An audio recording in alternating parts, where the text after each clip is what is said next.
Hey everybody, this is an Ilex Shillings holly. And all holly trees are dioecious, which means they produce separate male and female plants. And the landscape hollies that you buy to put in the ground are almost always female because people want the decorative berries. This particular variety, Ilex Shillings, is actually a male sport. So it does not produce any berries whatsoever.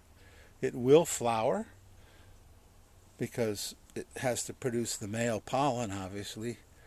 But the flowers are fairly inconspicuous and they're nothing to write home about.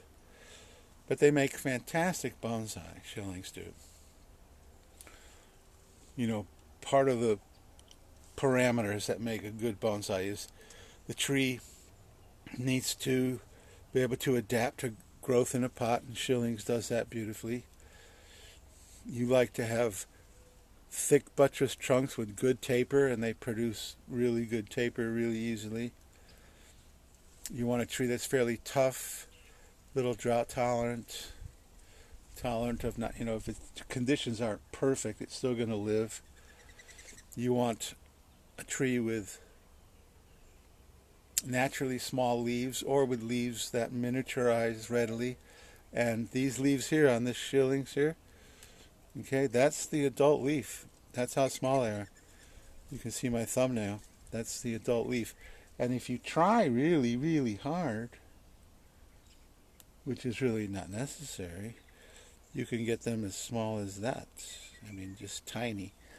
Can I get it with that finger? There. Where is he? Oh, there he is. Okay, tiny, tiny, tiny. But that's really not even necessary. Even as Shohin, the adult leaf. So here's probably the biggest leaf on this tree right here. That's it. So leaf miniaturization is just not an issue with Shillings. And this is a rectangular pot that has a little bit of a calligraphy, kind of a little scene. And I'm not really much into that, but I acquired a lot of pots from my very good friend who decided to get out of bonsai. So I did a lot of work for her, tearing down the bonsai benches and her potting shed and cleaning up her storage shed and removing a lot of stuff from her yard and trimming and training and other shrubs and things. And in exchange, I got the trees that were left in her collection, plus a lot of empty bonsai pots. And this is one of them. So if I went to a bonsai convention, I like the pot very much, but I probably wouldn't buy it with the calligraphy part on because that's just not my style. However, it's getting kind of a patina, and you don't even really see the calligraphy. Anyway, besides that, this is a tree that's fairly established.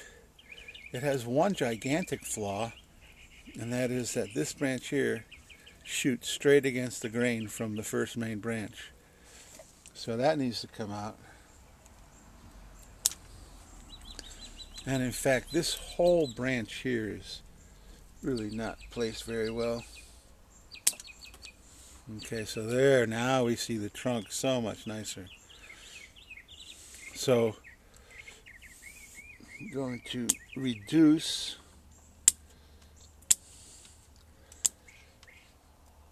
the branching close to the trunk of the first main branch. And you notice this is just one sprout that's been allowed to grow. I would love to have the first main branch out this far, but it really needs to be much fuller. So as it begins to grow, I will probably cut it back just for now, just to sort of keep the vision of how we want the tree. Then we have a really huge back branch, which is actually a sacrifice branch.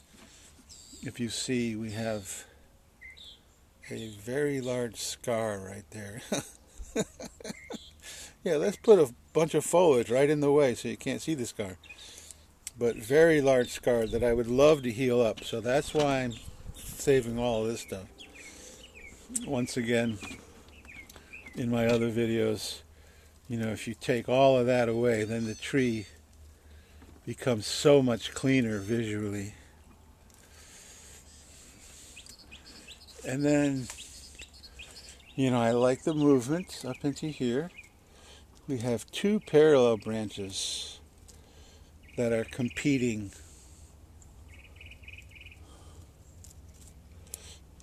These two guys right here. That one and that one. And I really need to just choose one. I think what I may do right now, I think I'm going to choose the smaller one and just shorten the big one considerably and just see where we're at, see what happens. I get the feeling that once I do that, then I'm going to have a big gap right in here. And that is the case. I'm just going to take it off completely. Make a decision. Okay, there you go. I made a decision. So now I need something up into here. But I do have this branch right here that visually, once again, if we take all of that sacrifice branch back, that branch can fill into here. I can take this little guy and bring it into here. The tree looks a lot better without the parallel branches. And this branch here is a very thin, weak branch, but I think it's going to be part of the design. So I don't really want to mess with that. Maybe just shorten it a tiny little bit. And then when we get to the apex,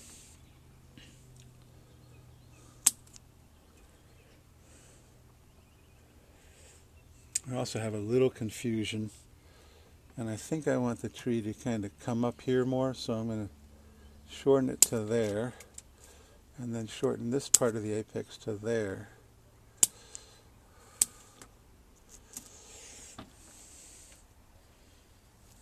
Okay, so there we go.